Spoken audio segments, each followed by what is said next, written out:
Welcome back to Imperfect, the Heart-Centered Leadership Podcast. I have to give a shout out today because my lovely guest was sent to me from Jamie Graceffa, who I interviewed at the tail end of 2024. And I'm just delighted to have Dr. Bev Kaye on the show. So Bev, welcome. Thank you. Nice to be here. And I have to give a shout out. Yes, I've got my heart sweater on for you today, and I'm sending you love, but more so, thank you for sharing that you were part of the California fires and you've been disrupted from your home. And I so appreciate that you've been uprooted and you're at your other house and you're safe. And just know that all the prayers from Canada are coming to the people of LA, and just your graciousness for showing up here when your life's been turned upside down. So thank you, thank you, thank you. Right. It's not as upside down as people who have already lost their entire home, but it is an upside down. It is. It is. And I just want to thank you because I know sometimes, at least I've had other guests say it, and I felt like it sometimes we're in the midst of crisis or we have a lot on the go. It's good to keep busy. So I think I'm part of your busyness today. Yes, thank you. Thank you for keeping me busy. So one of the reasons I'm delighted to have you on the show is you have been in the HR space for 50 years, which is so admirable. And I just wanted to be able to showcase your expertise today. So I'm going to dive into my leadership questions, Bev, if you're ready. Okay. And all right, let's do it. Shoot from the hip. Okay. Your work, Bev, has revolutionized the way organizations have approached employee engagement and retention. And what a topic, especially post-pandemic. So here's my question. From a heart-centered leadership perspective, how can leaders move beyond those transactional relationships with their teams to create meaningful connections that will really and authentically inspire loyalty and growth? You know, what comes to mind immediately is for a leader to share their own story or their own last week or their own upsets and successes, and let the other person know that they just didn't pop into this leadership position already coiffed and ready for it, but it came with some bumps and some slides, etc. And it's that vulnerability piece, isn't it? It is. It is. It is. It makes me think of that cliche, and I know it sounds funny, but I've heard leaders use that as a kind of an ad-lib bit of candor and humor. Been there, done that, got the t-shirt. What do you want to know? You know, I've got all the bruises, and it's such great advice. And I think so many leaders see it as a weakness when really it's one of the most, I think, biggest strengths that they could have in their toolkit.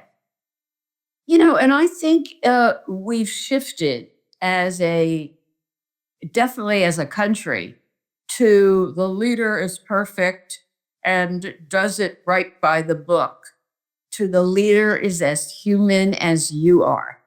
Yeah. And went through all those ups and downs. And, you know, Absolutely. It's interesting in the world of career, which is one of my worlds in addition to engagement and retention. In the old days of doing so many stand-up, face a big audience, I remember the times I said to an audience of leaders, how many of you have moved up your entire career? And nobody raises their hands. You know, and it's like, have you told the story? Raise your hands if you've told the story of your own career, and very few hands go up. So maybe it is that ability to storytell that builds the bond closer employee to leader. Well, meaningful conversation always can lead to alignment, right? Right. Right. And the me too in such a positive, proactive way. And I think you're right. I think as a collective, we've changed. And I know when people are moving up that ladder, whatever that ladder may be, when you can meet somebody a little farther up the ladder to mentor and know that those bumps and U-turns and all the things, it's part of the journey. Right. It is. It's all part of a journey. And you learn from every step, the missteps and the great steps. But I think sometimes we don't do enough storytelling. Yeah. And I think that's important. Absolutely. Okay, my second question has permanent residency on the show. I've asked over 300 leaders around the globe this question. What imperfections does Bev bring to her heart-centered leadership? Ugh. How long a list do you want? Give us your top one. You know, it's a feeling that I'm never doing enough. You know, I'm working on a project for a client, and what more could I have done? What more should I be doing? In my friendships, you know, like I have like 24 calls of people who know we were evacuated saying, how's it going? And I want to answer every one. And yet it's hard to, and it's not using all of me, you know, in what I do all the time. And I'll tell you, a big thing is I have a real productivity guilt. Like I am so on it and I want to be productive. And if I'm not productive, it eats away at me. For example, when we were told that we had to be evacuated, you know, I didn't know. I wanted to take my whole office with me. You know, like what do you take with you to stay productive while you're not in your own home setting? So it is a productivity guilt. Amazing. Good one. I think you're in good company. We've had that on the show before. And I mean, like I said before, given what you've just gone through and what do you bring, and you don't know how long you're going to be gone. And so something tells me you're going to keep yourself productive. I just have that feeling about you. And on that note, you have to also learn, I do, to take a break from that productivity. And, you know, the book I recommend on that subject is titled, I Didn't Do the Thing Today, by a woman named Madeline Dore. Okay. That is for all of you out there who suffer from that complex, if you will. Yeah. Well, we always love a good book recommendation. So thank you for that. Okay, let's talk about career conversations that stick. In your books, and we're going to put all of your bio and everything below so people can find you. You've emphasized in your books that career development is a daily practice, not just an annual event. So, how can leaders have career conversations woven into their leadership style in a way that will align both with the individual's aspirations, but also be aligned with the organizational goals? You know, maybe, and not just maybe, I know no longer in most organizations does the career conversation have to happen at a certain point in time, 3 times a year, and you have to have an individual development plan. I think it happens spontaneously and in the moment by a manager taking notice of when an individual is fully there, clicked on, like I'm watching your smile and not and commenting on it. Like from your smile, I can say, I'm enjoying this moment, this conversation. Yeah, the presence. Right. And I might want to say to an employee, what brought the smile? Yeah. What about it are you enjoying? Because the more I understand you, the more I know how to support you, how to help you, etc. Well, that unspoken word, you see me.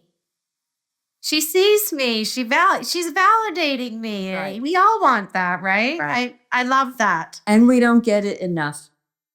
From spouses, from friends, from our kids, from let alone a boss. It's funny. I have a great story. The first week back of 2025, I was at one of my clients and we were in the boardroom and his executive assistant walked in and I looked at her and I said, Happy New Year. And I said, oh my goodness, you got your hair cut and I love your highlights. And her eyes welled up and she said, got it done at Christmas. And she said, nobody's noticed.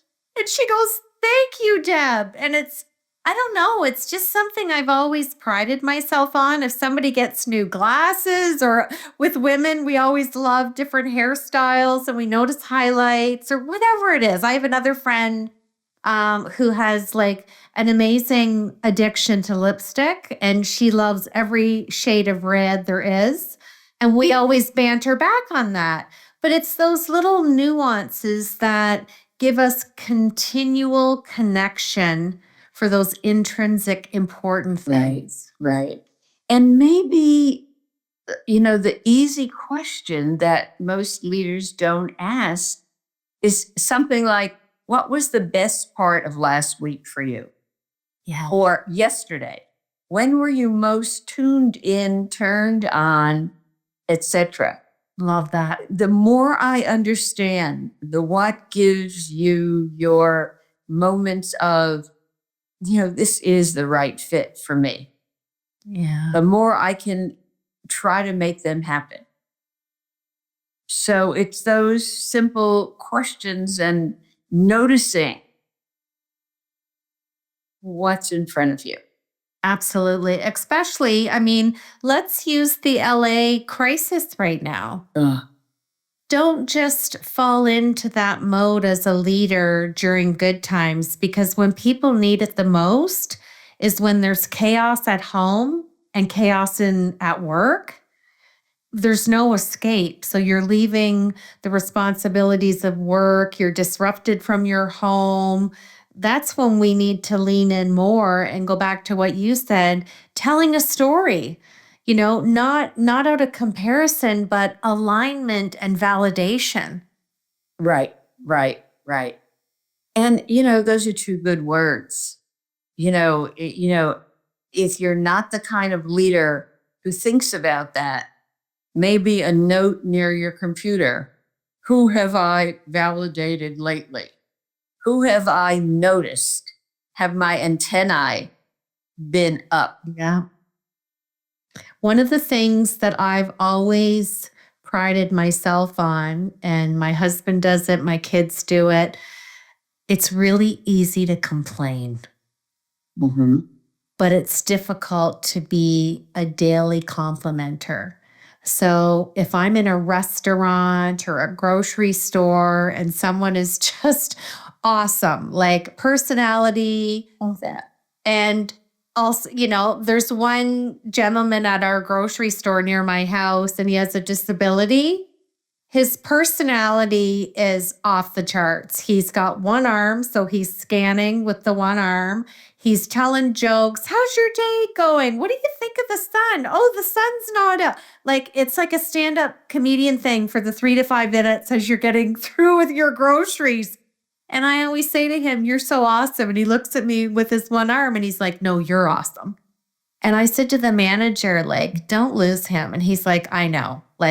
He only has one arm and he does more work than most of his able-bodied 2-arm coworkers. Right.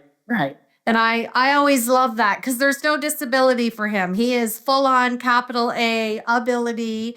But I always love getting him because I know it's going to be a fun conversation and I never know where he's going to go. But it's those little things. Or if someone's really busy and you compliment them, like in a pharmacy, and you say something kind and you catch them off guard and they go, thank you. Thank you. Right. Thank you so much because everyone else has been yelling at us today. Right. So I always take those millisecond moments of validation because I think I sit in in that observer's chair and go, "Oh my gosh, how are they managing this?" And some do it well and some, we all have our boiling points, but I'm always caught at how taken back they are. Or, you get one of these like, "Are you talking to me?" Right. And that's genuine connection. That is. And, I talk a lot in one of the books about what does it take to really notice something. And there are three words that I've talked about. It's recognize. She seems out of sorts today. I wonder what's going on. And if you just recognize, put it in your head, think about it, you get some points. But if you recognize and verbalize, hey, I noticed that you're distracted today. And what's happening? Then that's more points. But if you recognize, verbalize, and then mobilize, well, now here's an idea I can offer. Or here's someone I think you should talk to. Then you've got a strike. And that's easy things to do. I love that. Do enough. I might have to quote you on that and use that next week. I'm doing a big talk next week, and I might have to say, Dr. Bev says, well, you're identifying, you have a strategy, and then you're putting it into action. Right. Exactly. That's powerful. Right. And you're seeing it. Recognize, verbalize, mobilize. I love that, Dr. Bev. There's a little tidbit for our listeners. Okay, good. Okay, my last leadership question is around rethinking success. In Up is Not the Only Way, you challenge traditional notions of career advancement, which I love. So, how do you guide leaders to help employees redefine success, particularly now in a world where purpose and fulfillment are becoming as important as promotions and titles? Right. Again, it goes back to asking those questions to understand what is important. When I wrote the book, Up is Not the Only Way, I used a phrase. I said, the more leverage you have, the more choices you have, then the more options you have. And if you're a leader and you're going in to talk about career goals with one of your people, if you just write the word lever, Leverr, on a little scrap of paper before you walk in, you can lead them through those 6 options. The L for lateral. Where would you, if you could move anywhere laterally, where would it be? Yeah. The first D for enrichment, which I think is one of the most overlooked and important, and it's growing right where you are, enrichment. The V in lever is vertical, which means, okay, what is the next upward move? And what would be great about it? And what would be not so great about it? And then the second E is exploratory. What might I test? What might I check out to see if it's right for me? Lever. The first R is realignment. All those people who say, I want to be a manager, get there and say, why did I ever choose this? Yeah. It's not feeding me. It's not feeling right. I'm not that good at it. Which could lead you to the second R, which is realignment, which means, do you have the nerve to say, this move isn't working. Yeah. I might not want to go back to exactly what I was doing. Yeah. But I loved when I was more on the doing part and less on the leading part. Yeah. We have I love to give that. people that permission. So it's career leverage is the whole idea of up is not the only way. And when you're describing that model, it makes me think about all of the accidental leaders that I've worked with over the past 16 years. And they've said, why am I getting punished? I love my lab. I love my data. I love my spreadsheets. Like, why do I have to look after all these people?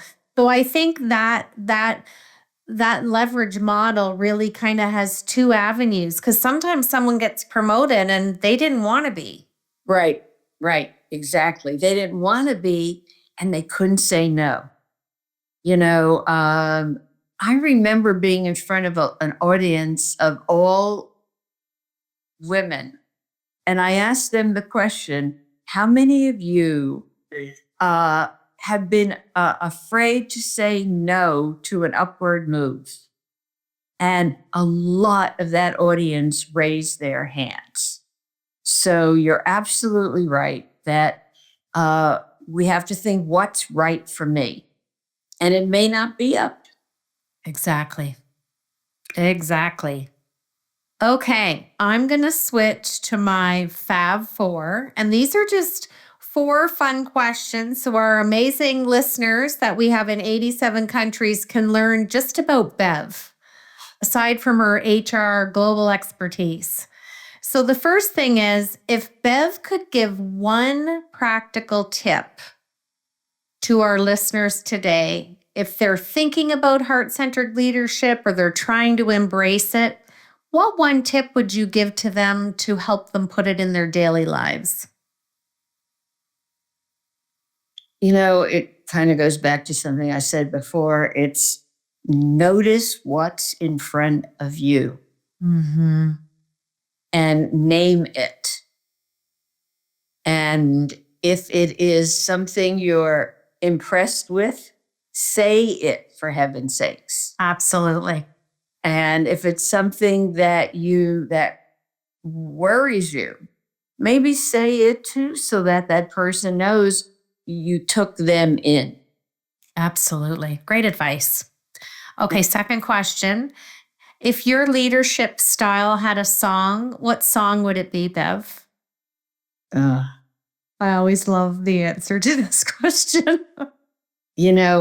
What blows through my mind is the song I Can't Get No Satisfaction.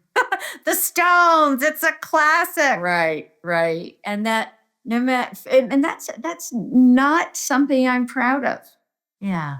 Because if that song is playing in my ear, then nothing ever feels done or finished or perfect. It keeps your productivity voice going in your head of, am I done? Am I going to get done? Right. And sometimes you want to dim that voice in your head. Yes, absolutely. Last week, I had someone laugh when I asked them that song, and he said, today, fly me to the moon. Right. A little Frank Sinatra was the mode, but you know what? Our song could change every day, right? Absolutely. Okay, third question. If you could summarize a key takeaway or a lesson from our discussion today, what one would you want to give to our listeners? Just from this. From our conversation today.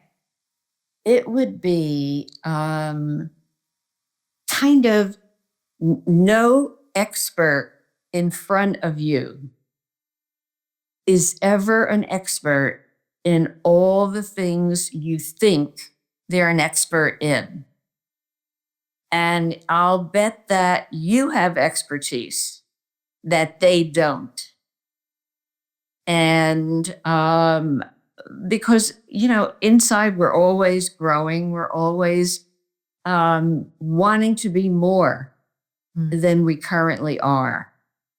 And maybe that's what keeps us striving. but maybe it's also what keeps us kind of punishing ourselves. Like you've done enough, whatever enough is. Appreciate, stop and appreciate. Well, and I think, in my own life, and I have this conversation daily, I want to grow. I want to make mistakes. I want to have learning and discovery and embrace imperfect, which is why I named the show after that. Because if we back ourselves into a corner and we surround ourselves and succumb to perfection, we're never going to grow. And I would rather make 1,000 mistakes trying and growing than become complacent and try and live in a box of perfection. No, thanks. I'd rather do that. So You've got wisdom to put out there yourself, Missy. I do. I do. And I'm loving it. And that's why I love this. I love this show, Bev. It's kind of like filling up my cup every day. I've met incredible people like you, and I meet somebody and then they're like, you need to talk to this person, and Right. great friendships, worked with some people. And it's my definition of heart-centered leadership is honoring your connection with people. That is it. It is not for reciprocity. It's just to be a good human. If we could get rid of B2B and make it human to human, and I think we're heading in that direction. I definitely do. So I'm going to ask you to finish the show. But first, I want to say I wish you well, and I hope you get back to your home in California, and just all the blessings for this tumultuous time. But I know you're going to navigate it well because you have all the tools in that toolkit of yours. And I know you're thinking of maybe exiting your business, but you're not sure. So we'll just let people know that that's something you're considering. And I look forward to my next conversation with you, Bev, because I learned so much from you, and you're such a gift to this world. Less exiting, because I don't think I'll ever exit, but more making my IP available in a broader, bigger way. So that's what I want to do. I'm 81. I know you make 81 look great. Like, bring it on. And, with all the ageism going on in the world, I'm so excited to share this podcast interview with the world because, Bev, you don't look 81 and you certainly don't act 81. So you make aging look good. Good stay, right. Absolutely. All right. I'm going to have you close out the show by finishing this sentence for me. Heart-centered leadership is finding the positive in everything you do and in everyone you meet and calling it out, I think.